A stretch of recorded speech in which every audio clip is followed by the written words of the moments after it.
Muy buenas noches, doctoras y doctores. Aquí estamos en Udel Abierto de la Academia y felices de estar en vivo y a color desde Bogotá, Colombia y desde México. Estamos muy felices de estar aquí con ustedes. Les decimos que queremos ofrecerles el día de hoy un tema muy novedoso, un tema que está mostrando un gran interés de justamente cómo regresar a la ciencia de los estudios clínicos. Entonces, hoy creemos que aquí, en ese espacio, Luis Gerardo nos va a poder dar en esa noche el doctor Balcazar un abordaje de cómo no olvidar el doctor que duerme atrás del dermatólogo, del cirujano plástico, del médico estético, del ginecólogo y regresar a la base de la ciencia o cómo podemos construir desde la clínica una ciencia y de tener la posibilidad de publicar. Tanto nos hace falta en México y nos explicara con su gran capacidad, no solamente como médico, pero también en ciencias biomédicas, neurociencias y como investigador desde la posibilidad de ayudar a escribir, redactar, publicar y evidenciar cómo podemos mostrar una ventaja competitiva. Y hoy coincide que la doctora Yolox lo podrá compartir al final. Están reportándose unos casos justamente desde Chile de exosomas que muestran una evidencia científica comprobada con Doppler que muestra su eficacia. Es un buen ejemplo desde un estudio observacional a un estudio clínico doble ciego, aleatorio, controlado, todo lo que la farma nos ha enseñado, que no es porque estemos en ciencia y belleza que debemos de olvidar la parte científica. Y me da muchísimo gusto recibir esa noche a Luis Gerardo, que no solamente desde la UNAM, pero posteriormente en sus fantásticos estudios y convergentes suma de conocimientos que lo confieren como docente y conferencista le ha permitido en la famoso Evidence-Based Medicine y la innovación científica hacer la diferencia. Así que gracias por un recorrido tan amplio en una edad finalmente tan corta, doctor Balcazar. Es un honor ver México en alto. Gracias y gracias para que Colombia, Latinoamérica y todo vea se beneficie hoy de ese gran tema. Muchas gracias y adelante. Muchas gracias, Emanuel. Pues bueno, buenas noches a todos. Gracias por su tiempo y gracias por la presentación. Entonces, hoy vamos a hablar de un tema o una charla que decidimos nombrar Construyendo Ciencia desde la práctica, de la idea a la publicación. Pero, bueno, esto, la verdad, a mí me suena un poco, todavía un poco ambiguo, honestamente. Quizá debí poner un nombre un poco más claro. Entonces, ¿de qué vamos a hablar realmente hoy? Vamos a hablar de algo que nos compete a todos como médicos, médicos generales, médicos estéticos, médicos especialistas, de cualquier rama en realidad. Y ese algo es de publicar. No hablo de redes sociales, más bien hablo de publicar en estas otras, que tal vez algunos de ustedes o varios, tal vez todos, reconozcan al menos una. Entonces, todas estas son revistas médico-científicas o journals. Tal vez alguno de ustedes han leído un JAMA o un Nature o un Cirugía y Cirujanos acá en México, alguna publicación de Acta Médica del Grupo Ángeles, no se diga un New England Journal of Medicine o un Archives of Medical Research, que de hecho es la revista del IMSS acá de México, y dicho sea de paso, es una revista con un factor de impacto considerable. Entonces, hablamos de publicar trabajos médicos científicos en alguna de estas revistas, no necesariamente una de estas, pero pues en alguna de las que muchas ya hoy existen. Entonces, ¿por qué publicar? ¿Por qué como médicos tiene que interesarnos publicar? ¿A quién le importa publicar? ¿No? En realidad, hay algunos beneficios de publicar algún texto médico científico de los cuales vamos a ahondar en particularidades un poco más adelante. Pero bueno, algunos de ellos, por ejemplo, aportar nuevo conocimiento, experiencia clínica, pues el clásico cliché, ¿no? Mejorar la práctica médica, alguien podría estar interesado en reportar una modificación en alguna técnica, en alguna intervención, en algún diagnóstico, etcétera.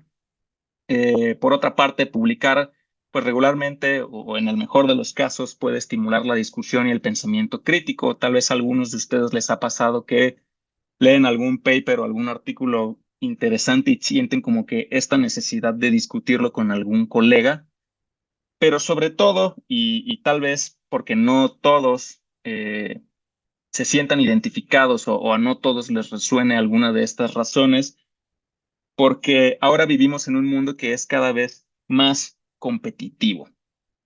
Y ahora el tener la especialidad o el grado o el posgrado o el extra aquí y allá, en algunas ocasiones ya no es suficiente.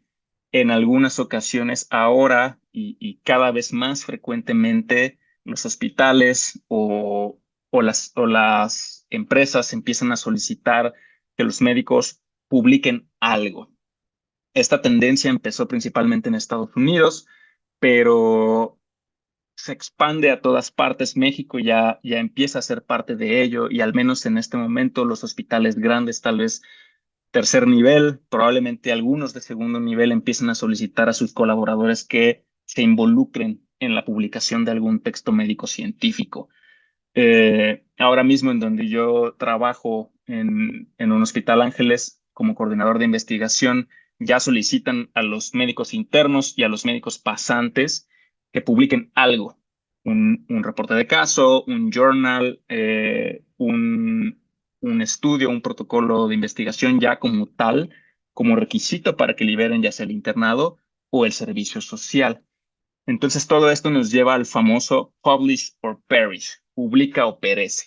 Entonces, en Estados Unidos esto es una tendencia muy importante en el sentido de que aquellos médicos que publican algo, al menos una vez al año, no se diga más frecuente, tienen ciertas ventajas sobre aquellos que no, y en un momento vamos a hablar de qué tipo de ventajas puede conferir publicar algo o no. Entonces, al menos desde mi punto de vista es muy claro, eh, involucrarse en la publicación de un artículo científico o un artículo médico sí generalmente tiene beneficios. Además de los que ya mencionamos, por ejemplo, reconocimiento y prestigio, tal vez algunos o muchos de nosotros nos mueve el reconocimiento que pueda tener, pues tal vez no los pacientes o sí los pacientes, pero probablemente parte del gremio, de nuestro gremio, que nos confiera ese reconocimiento o ese prestigio. Publicar nos permite tener un crecimiento en la carrera, nos permite construir un currículum sólido y además esto eventualmente establece un liderazgo de opinión.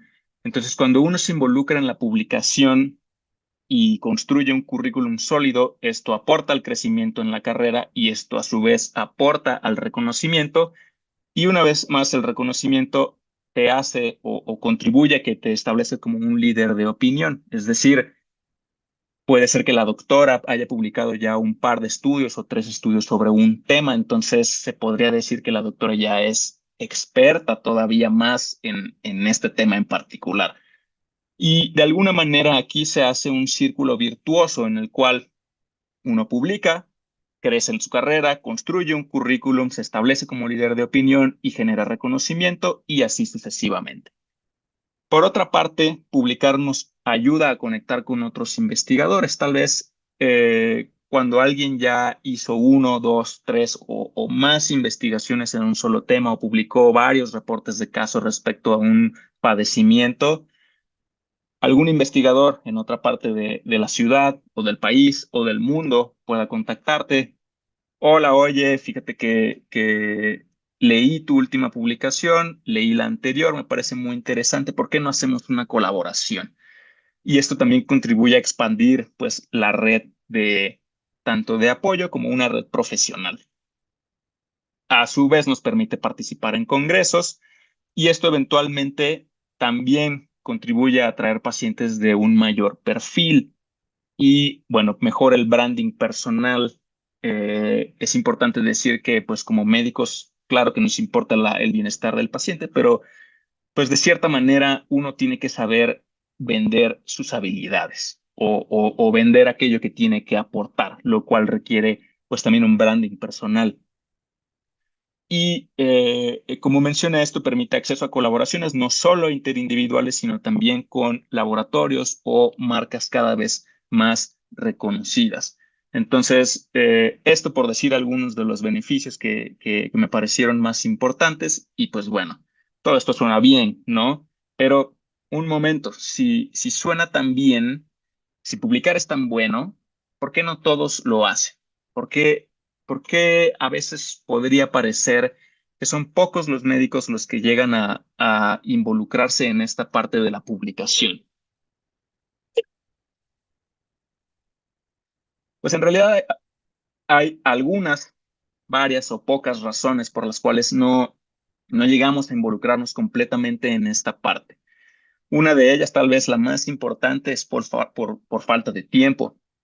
Tal vez el trabajo es muy absorbente, o tal vez el segundo trabajo es muy absorbente, tal vez uno prefiere estar con la familia, estar con el hobby, o el tercer trabajo es muy absorbente, o cualquier situación. Uno siempre prefiere dedicar el tiempo a otra cosa en muchas ocasiones, lo cual no está mal.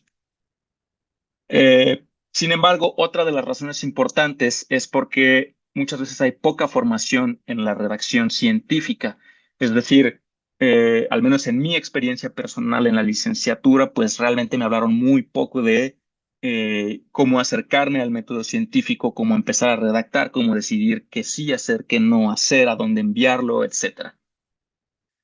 Muchas veces falta mentoría o guía. Precisamente estamos hablando de que hay razones por las cuales los médicos no publican y si uno no sabe y a veces no hay quien lo guíe porque pues hay pocas de estas personas, entonces esto como que contribuye a que no nos movamos hacia esa dirección. En otras ocasiones hay una falta de motivación clara, es decir, a uno le puede parecer interesante, como que sí me dan ganas, suena bien, pero pues, tal vez después, ¿no? Como que no hay prisa ahorita. No me lo están pidiendo ahorita en mi trabajo, ¿no? Hasta que eventualmente sí. En otras ocasiones, en muchas ocasiones hay dificultades para elegir el diseño adecuado, el diseño experimental de aquello que nos interesa, pues, decir.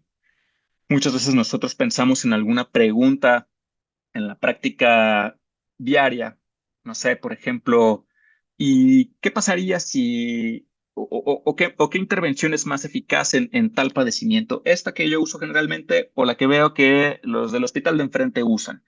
¿Cómo podría contestar esa pregunta? Muchas veces no sabemos cómo abordar o cómo responder estos problemas. Y por otra parte, a veces existe poca experiencia en la búsqueda y revisión de la literatura, porque vamos, si uno ya quiere meterse en estas andadas, pues no solo es tratar de responder la pregunta, uno tiene que saber qué ya se hizo, qué ya se sabe, para tratar de responder cosas que no se saben, que no se han respondido. Entonces, para fines de esta charla y por motivos de tiempo, vamos a enfocarnos en estas dos.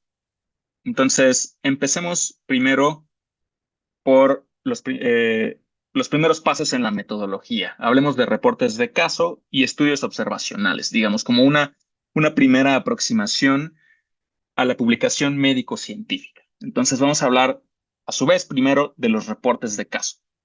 Entonces, con suerte, eh, algunos de nosotros ya habremos leído reportes de caso. La verdad es que son más o menos comunes. Pero, ¿qué es un reporte de caso? Entonces, en términos generales o en resumen, un reporte de caso es un resumen o una síntesis formal de un paciente en particular y su enfermedad. Esto implica todos los signos y síntomas, toda la clínica, estudios, etcétera, signos y síntomas presentes que generalmente se narran de manera cronológica, los estudios que se realizaron para llegar al diagnóstico, el tratamiento que se le ofreció al paciente, cómo respondió al tratamiento y por supuesto que el resultado que se obtuvo con todas estas intervenciones. Entonces, un reporte de caso, digamos que tiene dos variables en términos generales. Podemos hablar como tal de un reporte de caso que puede incluir 1 a 2 casos clínicos, 1 a 2 pacientes, pero si hablamos de más pacientes, entre 3 a 10 pacientes, ya estamos hablando de una serie de casos. La única diferencia es el número de pacientes porque en realidad estos reportes suelen ser descriptivos. tienen las mismas características. Y esto tiene ventajas, aunque tiene también algunas desventajas. En un momento las vamos a mencionar. Entonces, ¿cuáles son los pros de un reporte de caso? Un reporte de caso nos permite detectar novedades en la práctica diaria o en el ejercicio de la profesión. Por ejemplo, el propranolol es un medicamento, un beta bloqueador no selectivo que generalmente se usa para tratar la insuficiencia cardíaca, o al menos esa intención tenía al principio. Más o menos a principios de los 2000, una cardióloga, de hecho me parece que era estadounidense, recibió una paciente pediátrica de hecho, y la empezó a tratar para insuficiencia cardíaca. Es muy importante mencionar que esta paciente tenía además un hemangioma. Entonces, cuando esta cardióloga le recetó propranolol a esta paciente, no solo notó una mejoría en la insuficiencia cardíaca, sino que notó una reducción del tamaño del hemangioma. Entonces, esto claramente le pareció interesante a esta cardióloga. ¿Qué es lo que hizo? Lo reportó, lo publicó y a partir de ahí se dio pie a que se hicieran ciertas observaciones y esto resultó en que ahora el propranolol es el tratamiento de elección para los hemangiomas también, no solo la insuficiencia cardíaca. Entonces, digamos, un simple, entre comillas, reporte de caso puede terminar en el reposicionamiento de un fármaco, por ejemplo. Muchas veces sirve para reportar cosas que son raras, presentaciones atípicas de enfermedades comunes o presentaciones atípicas de enfermedades atípicas también. Hay un caso que fue muy sonado hace unos 10 años de la transformación maligna de imenolepisnana en un huésped humano. Esto, esto fue un poco curioso cuando yo lo leí. Resulta que era un paciente, un hombre con VIH que llegó al hospital, lo diagnosticaron con cáncer, le hicieron algunos estudios de imagen, detectaron unas lesiones que parecían metastásicas en pulmón y pues bueno, desafortunadamente el paciente falleció. Habían algunas cosas que no cuadraban, le hicieron una autopsia y cuando el patólogo observó las lesiones al microscopio se dio cuenta que no eran células humanas. Entonces, tras unos marcadores aquí y marcadores allá, se dieron cuenta que eran células de un Hymenolepisnana. Ya saben, Hymenolepisnana, este parásito gastrointestinal que nos puede causar diarrea. Desafortunadamente, la himenolepis de este paciente desarrolló cáncer y el cáncer de himenolepis metastatizó al hombre y pues bueno, eso fue lo que lo mató. Entonces, caso muy raro, sumamente raro, probablemente no lo volvamos a ver nunca y claro que se publicó.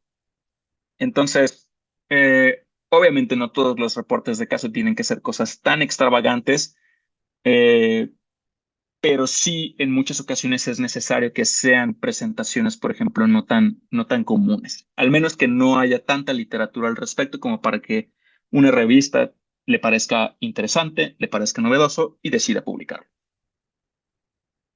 Esto a su vez sirve para sensibilizar a los lectores, es decir, uno lo lee y piensa, ok, esto existe, eh, lo mantendré en mente. Recuerden que los ojos no pueden ver lo que la mente no conoce. Por otra parte, los reportes de caso pueden llegar a servir para formular nuevas hipótesis. Un ejemplo de esto, este artículo por James Parkinson, 1817. James Parkinson, quien describió por primera vez la enfermedad ahora llamada enfermedad de Parkinson.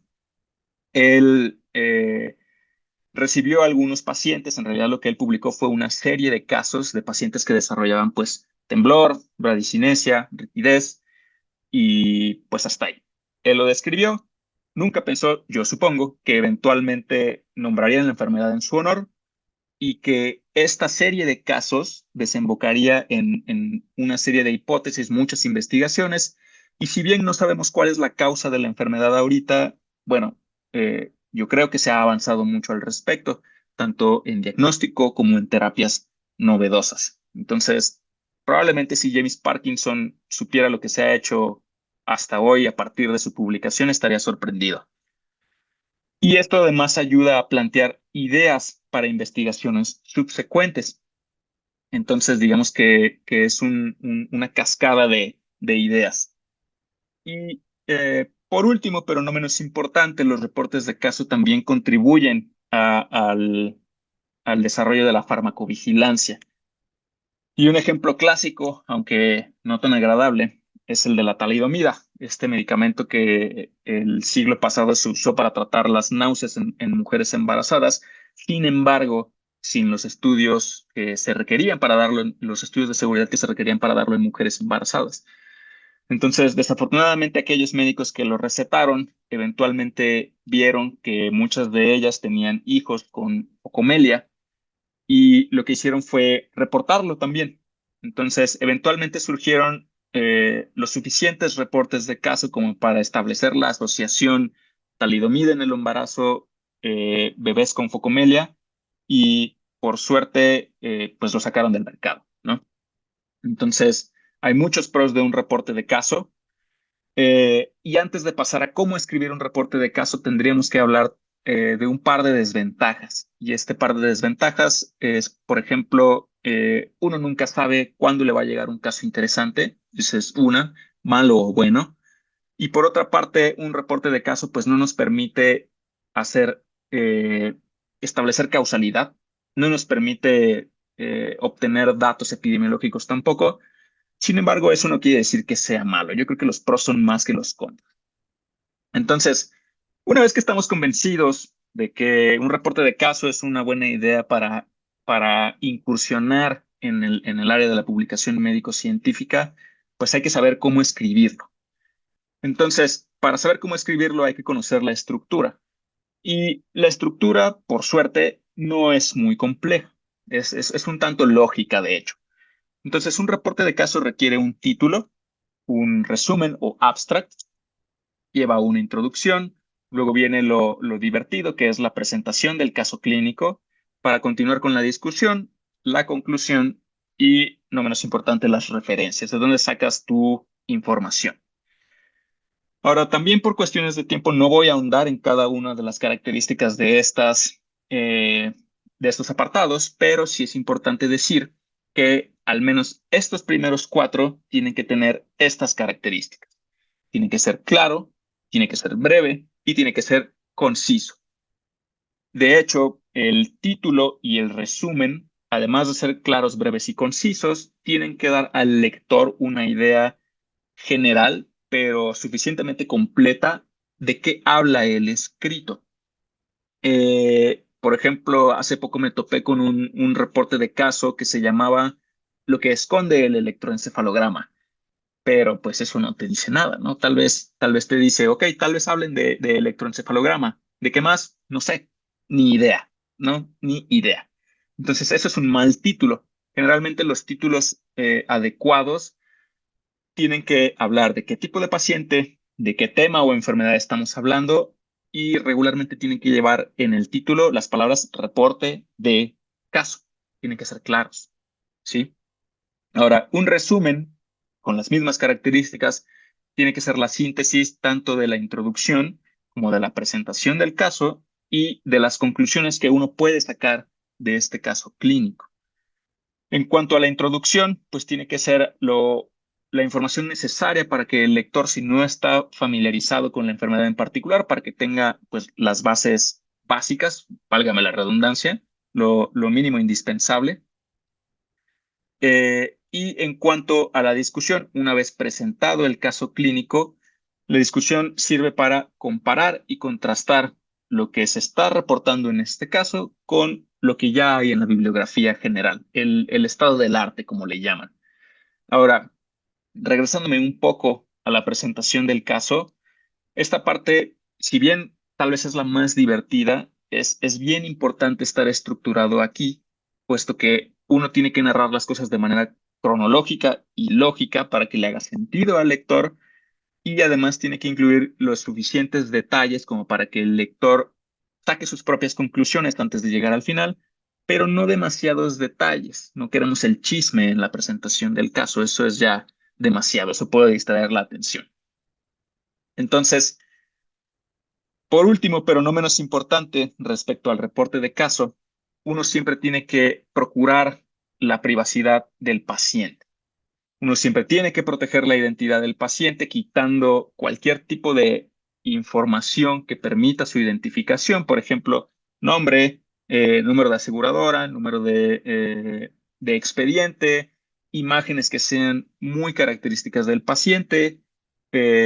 Y bueno, generalmente además, si ya se le tomó una foto al paciente y se va a mostrar su cara y su cuerpo, generalmente se cubren los ojos. Además, uno siempre tiene que procurar tener el consentimiento del paciente, es decir, que el paciente sepa para qué, a quién y por qué está dando su información, que es información sensible, antes de que uno pueda publicar esto. Porque además, si no, digo, esto es por respeto a la persona, pero además, si no lo tenemos, nos podemos meter en problemas. ¿Sí? Ahora bien, esto como información general del reporte de caso y podemos continuar ahora con la otra parte de los primeros pasos en la metodología, es decir, los estudios observacionales. Ahora, para hablar de los estudios observacionales, tenemos que decir que la investigación, dependiendo o tomando como criterio la temporalidad, se puede dividir al menos en dos principalmente. Entonces, considerando la línea temporal lógica y pensando que estamos en el presente con suerte, eh, si nosotros en nuestra investigación nos vamos al pasado, es decir, si vamos a los expedientes, a los reportes, a las bases de datos, eh, nosotros estamos haciendo un estudio o una investigación retrospectiva. Caso contrario, si nosotros nos vamos hacia el futuro, entre comillas, es decir, si a partir del presente nosotros empezamos a registrar datos hacia adelante en el tiempo, estamos hablando de una investigación prospectiva. Entonces, generalmente los estudios prospectivos son más complejos metodológicamente, son más costosos, vaya, hay muchos más detalles que uno tiene que cuidar para que sea aprobado un estudio prospectivo que un estudio retrospectivo y por lo tanto nos vamos a enfocar en los retrospectivos. Ahora, el hecho de que estos sean menos complejos no quiere decir que son menos útiles. De hecho, en muchas ocasiones, en casi todas las ocasiones, uno parte de estudios o de investigación retrospectiva para posteriormente ir a lo más complejo. Entonces,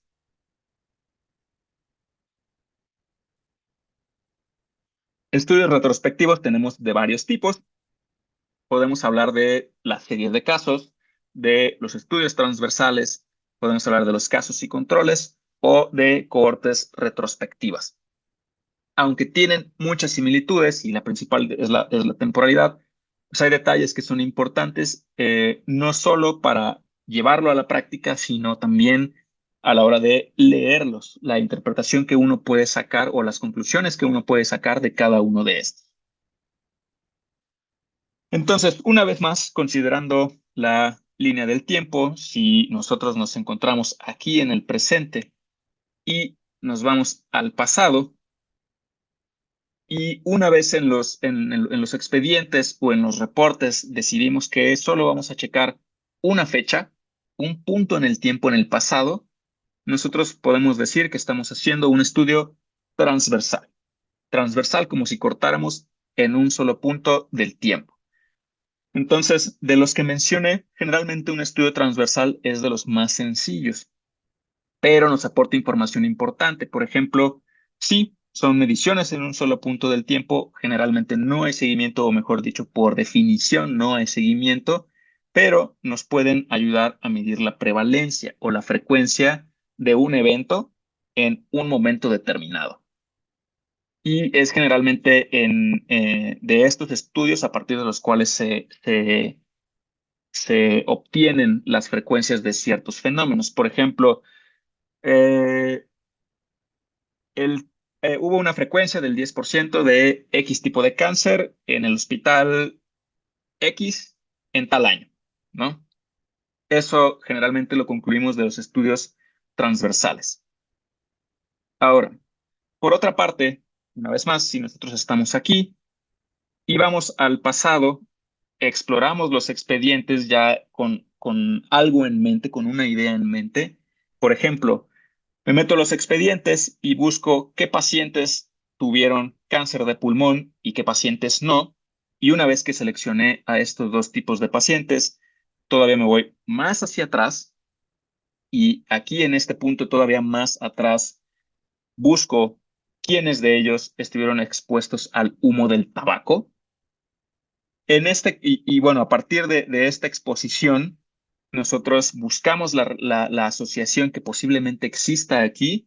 Nosotros estamos corriendo un estudio de casos y controles, en donde los casos son los pacientes que encontramos con cáncer y los controles son aquellos que pues estaban sanos. Entonces, la clave en este estudio de casos y controles es que primero determinamos cuáles son los casos y los controles y todavía después nos vamos más hacia atrás en el tiempo y buscamos la exposición.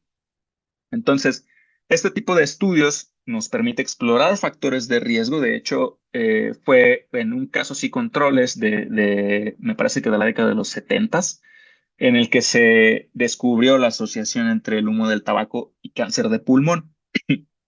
Entonces, de este tipo de estudio del casos y controles, podemos estimar la fuerza de asociación. Por ejemplo, qué tan asociado está fumar con cáncer de pulmón, el famoso odds ratio, ¿sí? Que no me voy a meter en él después, pero si quieren, luego hablamos de cómo interpretarlo. Entonces, llevamos dos de estos estudios. Ahora, si caso más o menos contrario al anterior, nosotros estamos aquí y nos vamos hasta lo más atrás en el tiempo y buscamos, antes de quién desarrolló cáncer o no, quién fumó. Es decir, primero busco quién estuvo expuesto a cierto fenómeno y a partir de ahí avanzo hacia el presente y busco quién sí tuvo cáncer y quién no tuvo cáncer. Estamos ahora haciendo una cohorte retrospectiva. Suena parecido al anterior, pero la clave aquí es que primero nos vamos hasta atrás y desde lo más atrás vamos hacia adelante. Entonces, esto nos permite establecer sujetos que estuvieron expuestos a cierto factor, fumar, y aquellos que estuvieron o que no estuvieron expuestos. Entonces, esto pues también nos permite de alguna manera estimar el riesgo de desarrollar un desenlace, ¿sí? Entonces, buscamos la exposición y a partir de la exposición buscamos el desenlace y eso nos permite estimar el riesgo de desarrollar un desenlace, ¿sale? Ahora, esto nos arroja digamos, un parámetro que es el riesgo relativo, similar al odds ratio, pero se interpreta distinto en el sentido de que el riesgo relativo uno dice, ¿qué tanto más riesgo tiene alguien que fuma de desarrollar cáncer que alguien que no fuma? ¿Cuántas veces más probable es que yo tenga cáncer si fumo? ¿Sí? Digamos, esa es la clave. Y a manera de resumen, al menos entre estos dos estudios, en el caso y controles, uno parte de la enfermedad y luego investiga la exposición en el pasado. En la cohorte retrospectiva, uno parte de la exposición y luego se va al desenlace. Y tiene algunas diferencias sutiles pero importantes en la aplicación. Un caso si controles, como primero busquemos la enfermedad, pues es más rápido y más económico. Caso contrario de la cohorte, pero además el caso si controles es ideal para enfermedades raras, porque uno se va directamente al diagnóstico, después se va a los factores predisponentes. Y en la cohorte, pues esto es más ad hoc para exposiciones raras. Entonces, ¿qué tipo de estudio realizar? Es decir, ya tengo conocimiento de algunos de estos estudios y ahora, ¿cuál de estos puedo hacer yo? Pues la respuesta es, puedes hacer cualquiera. En realidad, literalmente puedes hacer cualquiera. Lo más importante aquí es que depende de la pregunta que quieras responder, ¿sí? Si yo me estoy preguntando, por ejemplo, ¿qué tan más probable es que haya una lesión de hiperpigmentación después de un tratamiento dermatológico X en comparación con el tratamiento Y? Esto probablemente tendría que hacerse con una cohorte retrospectiva. Estamos hablando de riesgo relativo, ¿no? Si La pregunta que quiero responder es simplemente este caso que yo acabo de ver en la consulta o en el hospital. Me parece interesante. ¿Será que lo pueda publicar? Pues claramente aquí tengo que hacer un reporte de caso, ¿no? Entonces, depende de lo que uno tenga en mente y lo que uno quiera compartir o lo que uno quiera averiguar, mejor dicho, es, eh, es el estudio que uno tiene que realizar, es la metodología a la que uno se tiene que ir. Entonces, supongamos que uno ya tiene bien claro todo esto.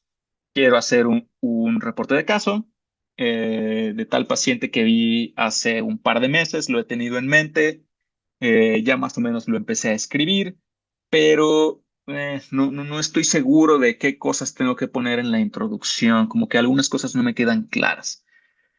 Aquí es cuando, además de solo querer publicar, uno tiene que, pues, investigar, tiene que leer, tiene que saber que ya está publicado para saber qué poder publicar. Y para eso uno tiene que buscar información. Entonces, la búsqueda de información es, yo diría, el 50% de toda esta situación que estamos platicando. No solo es publicar, mucho de eso es buscar información, porque además, si yo digo que el cáncer de pulmón se asocia a fumar, pues sí, ahora todos lo sabemos y tal vez lo damos por hecho, pero tengo que sustentar mi afirmación en, pues en evidencia científica, no en esta medicina basada en evidencia. Entonces, a veces buscar la información puede ser difícil porque pues hay muchos motores de búsqueda, en realidad hay mucha información y a veces uno no encuentra lo que está buscando por tanta información que hay. Entonces, pues aquí van algunas recomendaciones al respecto. En cuanto a dónde buscar información, la sugerencia principal pues es buscar información en motores de búsqueda especializados. Hay muchos, la verdad es que hay muchos, pero yo recomiendo principalmente dos. Uno es Google Scholar, que de hecho es mi recomendación más fuerte, y el otro es PubMed, ¿no? Bastante conocidos, diría yo. Ahora, sí, PubMed es muy padre, muy nice y todo, pero la verdad Google Scholar es mucho más amigable. Es así como el motor de búsqueda general de Google. Google Scholar te arroja resultados que están relacionados con tu búsqueda y no solo específicamente las palabras que buscaste, lo que hace más PubMed, ¿no? Entonces, un ejemplo. Supongamos que, nada más déjenme esconder esta barra de aquí. Listo. Entonces, supongamos que nosotros buscamos hiperpigmentación postinflamatoria, peeling, ¿no? Vamos a obtener pues muchos resultados, por ejemplo, tratamiento de la hiperpigmentación con peeling y noten aquí que las palabras clave, hiperpigmentación y peeling, están en negritas. Podemos obtener peeling químico, una herramienta útil en la consulta, protocolo, peeling médico químico, etcétera, ¿no? Noten además que hay diferentes fechas, 2014, 2017. Esto es un libro, claramente. Estos otros dos son artículos por cómo están puestos los autores. Entonces, esto es el resultado de la búsqueda en español. Ahora, una recomendación fuerte también aquí es hacer la misma búsqueda, pero en inglés. Post-inflammatory hyperpigmentation peeling y claramente obtenemos resultados distintos. Entonces, es una buena práctica buscar lo mismo en español como en inglés. Muchas veces vamos a encontrar lo que buscamos en alguna de las dos, tal vez en las dos, pero es una buena práctica a manera de complementar la búsqueda. Entonces, si nosotros queremos hacer más específica esta búsqueda de información, generalmente del lado izquierdo, al menos en Google Scholar, tenemos algunos filtros. El filtro que yo sugiero que más frecuentemente se use es el de las fechas, ¿sí?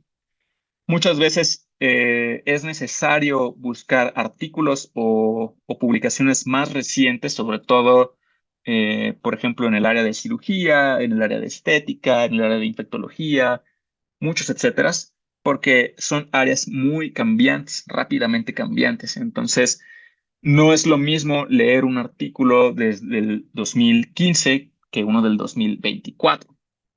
quieras, aunque uno no lo quiera ver, o al menos me pasa a mí, 2015, pues ya son 10 años, ya no es poco tiempo. Ya para ese momento quizá había prácticas que actualmente ya no sigan vigentes. Entonces, eh, este filtro de fechas siempre es importante.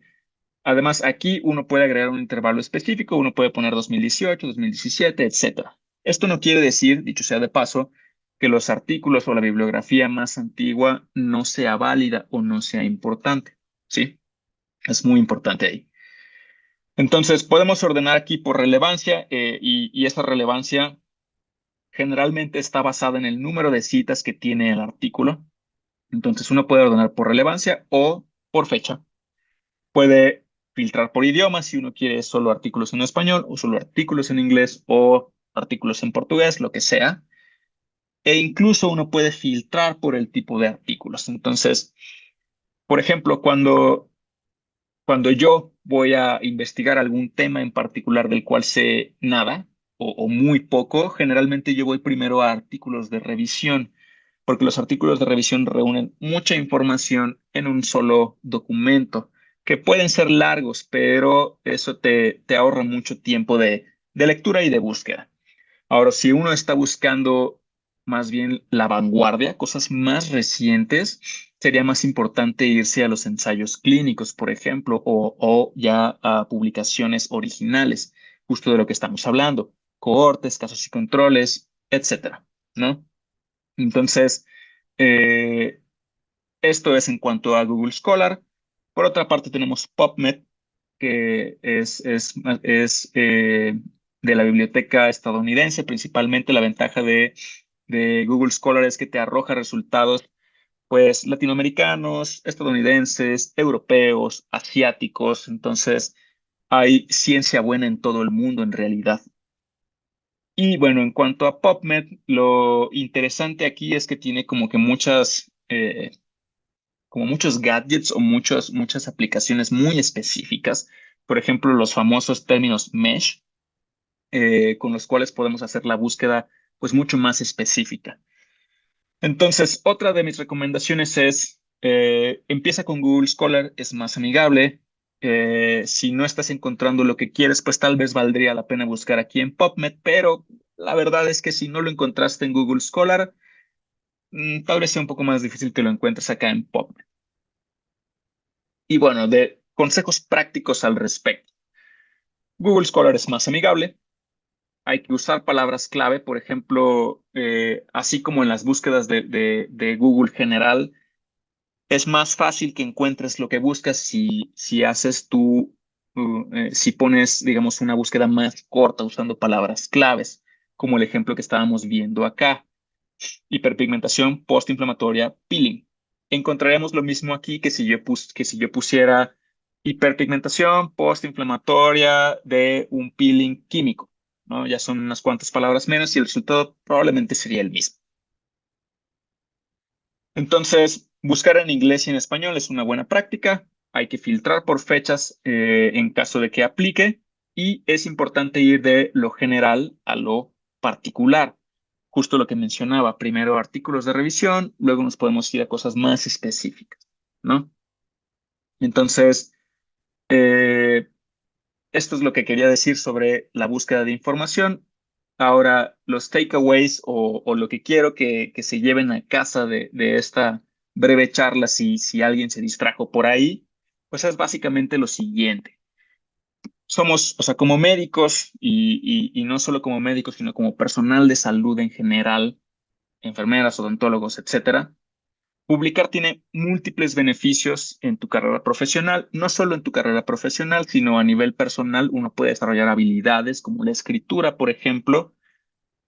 No es difícil si te asesoras, si buscas, o sea, si no estás familiarizado, puedes pedir ayuda. Uno siempre puede pedir ayuda y de esa manera, pues, se vuelve mucho más fácil.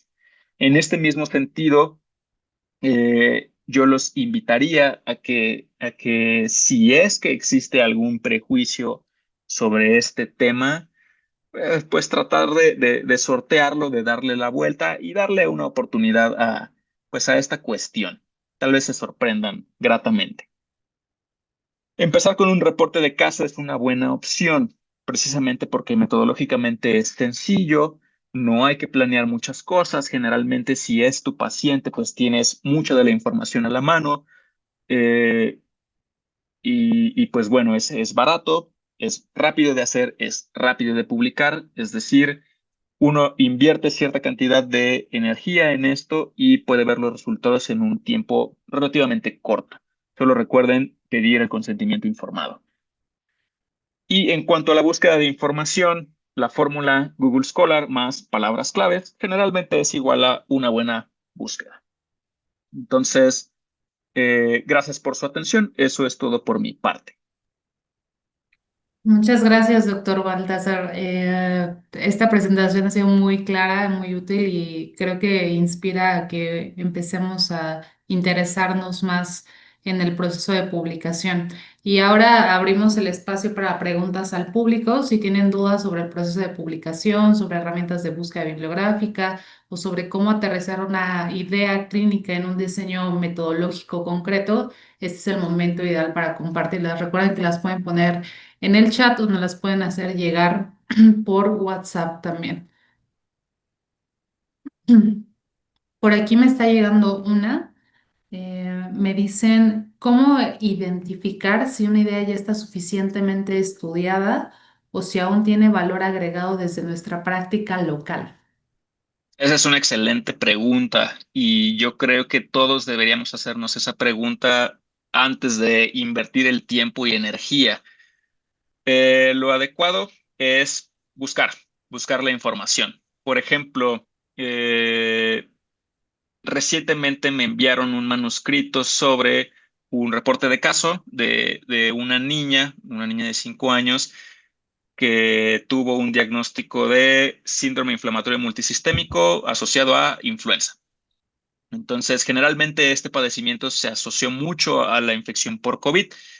Rápidamente hicimos la búsqueda en Google Scholar, precisamente con palabras clave: eh, paciente pediátrico, influenza, síndrome multiinflamatorio, y pues encontramos muy escasa información, tal vez uno o dos reportes de caso en los últimos 10 años, y sobre todo no a nivel de México al menos.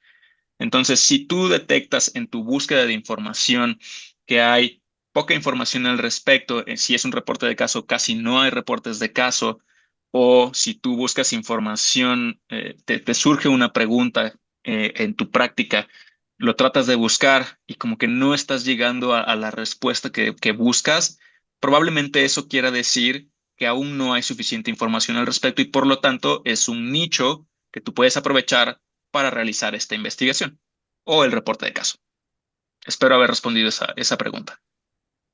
Yo creo que sí, y justo ligado a eso surge otra pregunta. En nuestra práctica o en el pool de médicos que interactúan mucho con Odela, sabemos que tenemos varias terapias emergentes, ¿no? Terapias regenerativas.